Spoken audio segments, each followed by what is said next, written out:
हाँ सर। ई बताइए तो ई वाला में आ ई वाला में दोनों में कोनो अंतर है कि दोनों एक ही है? दोनों तो एक है सर, सिर्फ इसमें लगता है चारा छेड़ा हुआ है। मतलब ई चारा छेड़ल समझ रहा है तू? हाँ।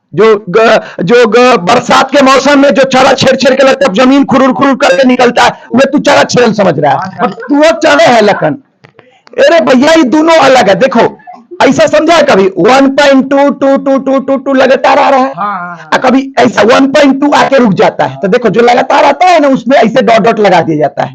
तो इसका मतलब यही है कि √5 फिर उसके अंदर √5 फिर उसके अंदर √5 फिर उसके अंदर √5 फिर उसके अंदर √5 फिर उसके अंदर √5 फिर उसके अंदर √5। ये कोई रुकेगा उकेगा नहीं। इसका मतलब ये होता है।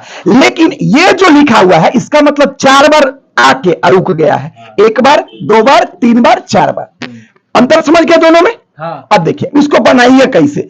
तो जब कभी भी रूट में कोई आदमी हो और नॉन स्टॉप हो, रुकने का नामे ना ले, कितना तुम उसको पकड़ो चाहे तो कन्या पकड़े, रुकने का नामे ना ले, नॉन स्टॉप हो, तो पता क्या करना, उसका आंसर क्या हो जाता है? आराम से उस नंबर बा को लिख देना। तो कौन है? 5। तो आराम से 5 लिख दो, यही इसका आंसर हो गया।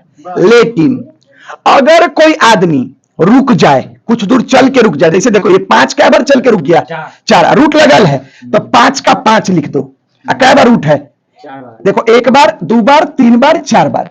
तो 1 बार रूट के बदले 2 होता है, 1 रूट का मतलब 2 होता है। तो 2 ये 2 दूना 4 दूना 8 8 दूना 16। तो 16 लिख देना और 16 से कम ऊपर लिख देना। तो 16 से कम कितना होता है?